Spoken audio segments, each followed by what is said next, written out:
Welcome to Good Grief, the podcast where resilience meets reality. I'm your host, Dr. Christine Malone. In this podcast, we delve deep into the stories of individuals who've triumphed over tragedy, adversity, and trauma. In every episode, we bring you raw and honest narratives from guests who faced life's most challenging moments head on. Through candid conversations, they share their journeys of resilience, shedding light on the strategies, mindset shifts, and support systems that empowered them to rise above their darkest hours. Join us as we explore the profound depths of human resilience and discover how, even in the face of life's toughest trials, there can be light, growth, and yes, good grief.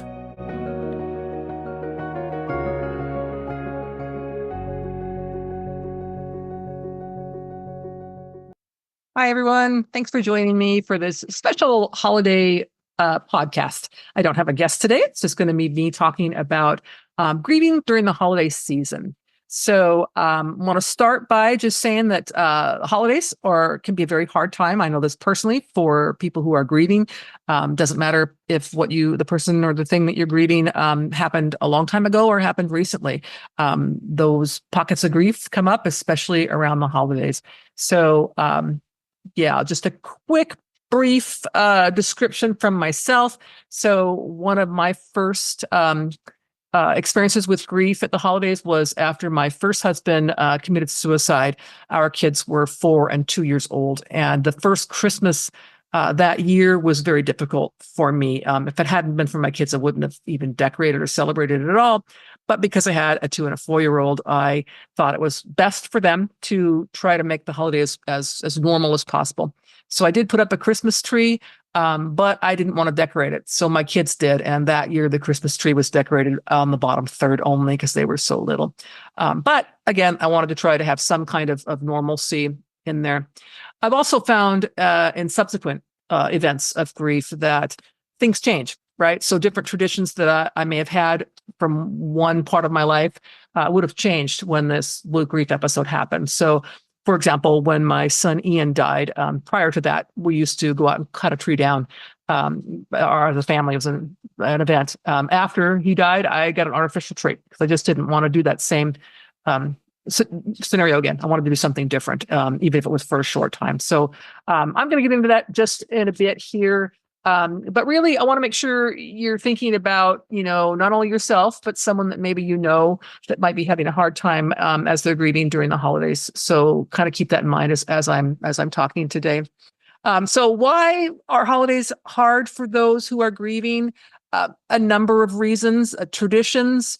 It could be that maybe, dad always sat at the head of the table and now this is our first Christmas dinner or our 10th Christmas dinner where that chair is not filled by dad. So it can be things like that. Our society in general expects everybody to be joyous and festive during the holiday season. It's kind of, the movies you see, the TV shows, whatever, that's always the case. So you kind of have that societal pressure to be happy over the holidays. And then, of course, sensory triggers. So for some of us, that might be a smell. Maybe you make, cider for Christmas, and that always reminds you of this person that you lost or this place you used to live that you're grieving not being there anymore. That can be an issue. Decorations. So for me, I have Christmas decorations. I used to get them from my kids every year for Christmas, and I had their name and the date on them. So the one that I have the ones that I have for my son Ian, when I put those up on my tree, it makes me think of him each year, and it does bring that back to me. Although I do want his decorations on my tree, I wouldn't have it any other way.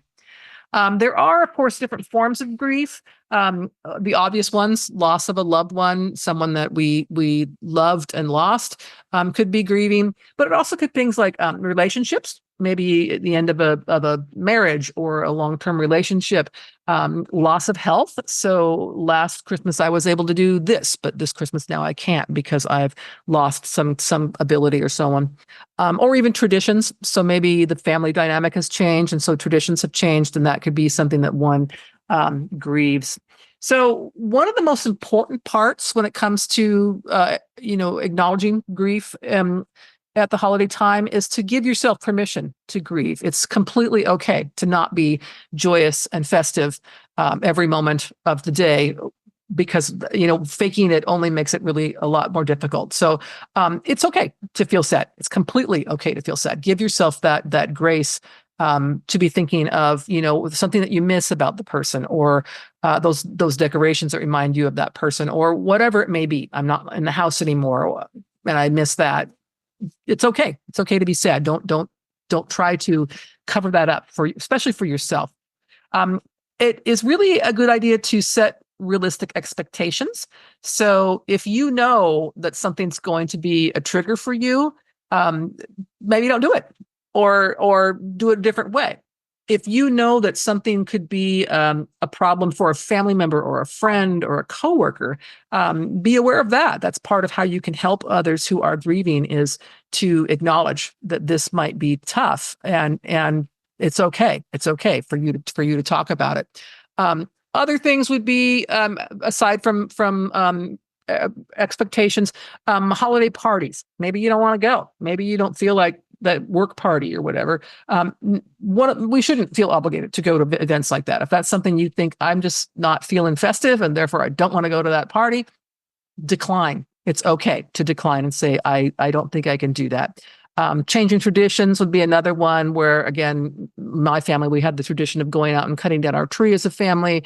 But once my son died, I just wasn't feeling it anymore. So I needed to do an artificial tree, which I did do for several years. You want to allow space for grief. So that could be just sitting and reflecting on it. Maybe if you journal, you might do that. Talking to other people. I am a big advocate for telling people, talk to me about what it is that you're grieving. And maybe it's because of who I am and what I've been through.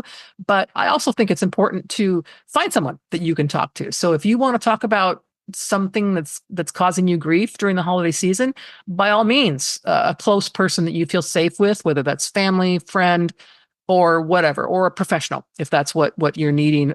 Please take care of yourself and give yourself time to reflect on what it is that you are grieving during this time. Some tips for handling grief during the holidays: creating new traditions. So maybe it would be you're going to light a candle for the person that you're grieving. Maybe you're going to make a donation in their name to whatever it was that they were involved in. Maybe it is they had a favorite dish that you could cook, and it reminds the family of, Grandpa always liked this dish and I made it in his honor, and we can all think and talk about him at our holiday dinner. So that can be helpful. Other things I want to make sure I share is making sure that you set boundaries. So be honest with yourself for what you can and can't do. And I don't mean as in ability, I mean as in for your own self-care. So if going to 5 holiday parties is too much for you, it's too much for you. That you have the right to say, it's too much for me. And without explanation and without feeling any guilt or apologies needed, and so on. Reaching out. So not isolating, and definitely not staying to yourself if you want to be with other people. Some of us, and I'm an introvert, find great solace in being alone. I know that when I need to recharge, being alone is the best way that I do that as an introvert. However, different things work for different people. So be aware of and think about what it is that you want to do. I want to surround myself with people. I don't want to surround myself with people. Whatever it may be, just be thinking of that. Self-care. So rest, eating foods that are good for you, and engaging in activities that bring comfort. Going along with that, watching out for unhealthy things like overeating or self-medicating with alcohol, anything along those lines. So just really be aware of what self-care means for you. If that's going for a walk, getting a massage, whatever it might be, you need to prioritize your own needs and be sure that you're taking care of yourself. Triggers can be an issue.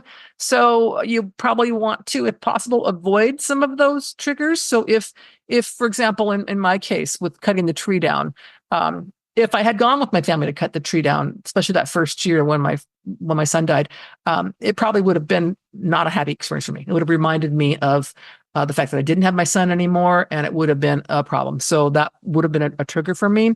So that might be the case. It could be the family event in and of itself is a trigger, but you feel like you have to go, or if you have kids, so you need to have the party, whatever it might be. Great. So maybe find yourself a support buddy, maybe a family member or a friend who's with you during that event that you can say, I might become a little overwhelmed. And if you could just be watching out for me or notice me or talk to me, whatever it might be, so that you don't feel alone in that moment.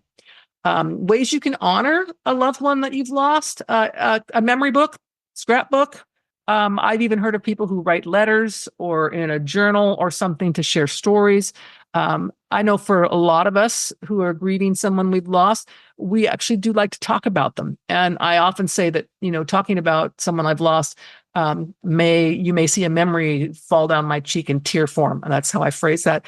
It doesn't mean I don't want to talk about them. I definitely want to talk about them. And I think for most of us, we want people to hear about the person that we are grieving. They are very much a part of our lives forever, and it's okay to talk about it. Sometimes talking isn't necessary, but just listening.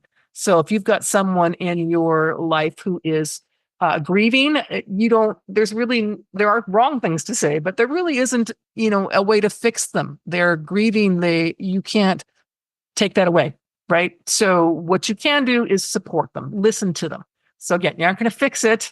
None of us have that magic wand. I wish we did, but we don't. So because of that, you can just listen to them. I know for me personally, I like to ask people about the person they lost, because I know for myself that I like to talk about them. But if that's not comfortable for you, that's fine. Just, hey, is there anything you want to talk about? I'd like to hear whatever it might be you can offer for that. One big thing, especially for someone who is grieving maybe very fresh grief. I just lost this person this year, my first Christmas without dad, whatever it might be, is to think of practical things. So offering that person assistance. Maybe you come over and clean their house for them, or you say, I'm going to go shopping for you. What do you want me to pick up? Or you cook a meal, whatever that might look like. So be aware that those practical things are extremely helpful for people who are grieving, because those things have to get done, and, to take the burden off of the person who's grieving and saying, you don't have to do that. I've got that for you. Not only does it help the person that's grieving, it helps you feel like you're doing something useful to help the person who's grieving. I want to stress, and I do this a lot in my life, to make sure that people know things that you should avoid saying.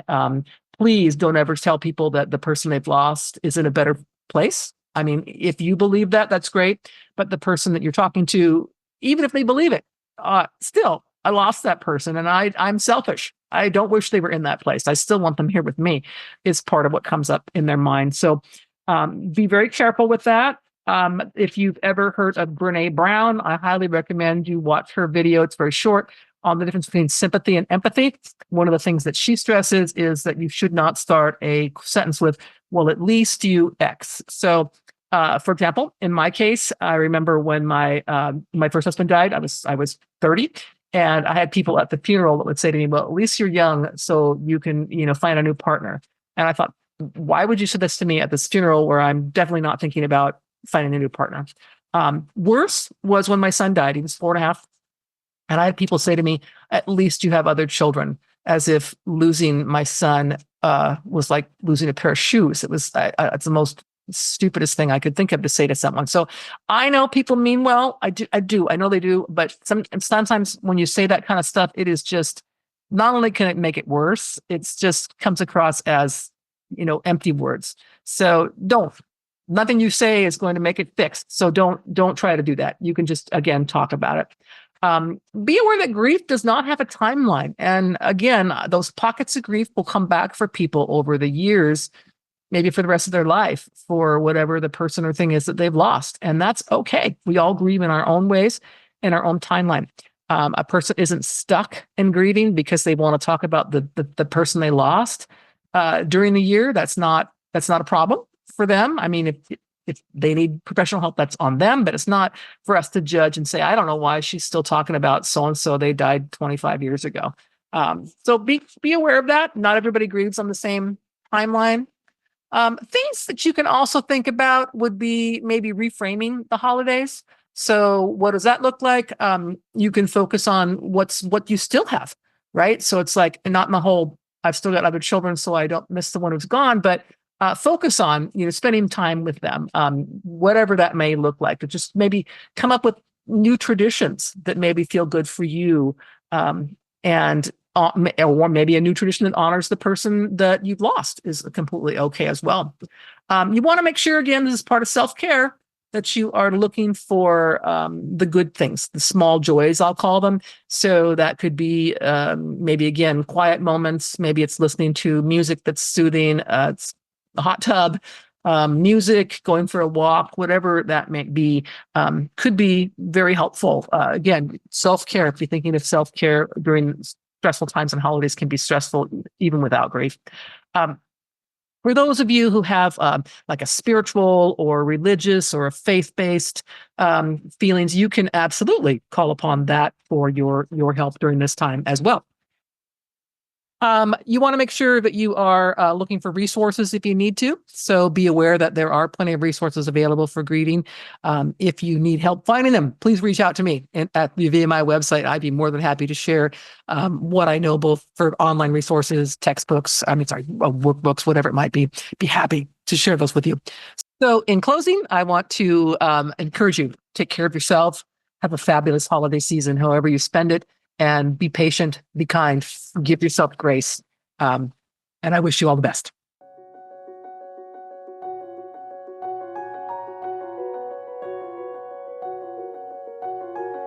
Thank you for joining us for this episode of Good Grief. We hope that the stories shared today have inspired and empowered you on your own journey of resilience. If you want to dive deeper into the themes of trauma, tragedy, and survival, be sure to check out my memoir, The Day I Became the Spider Killer, a memoir of trauma, tragedy, and survival.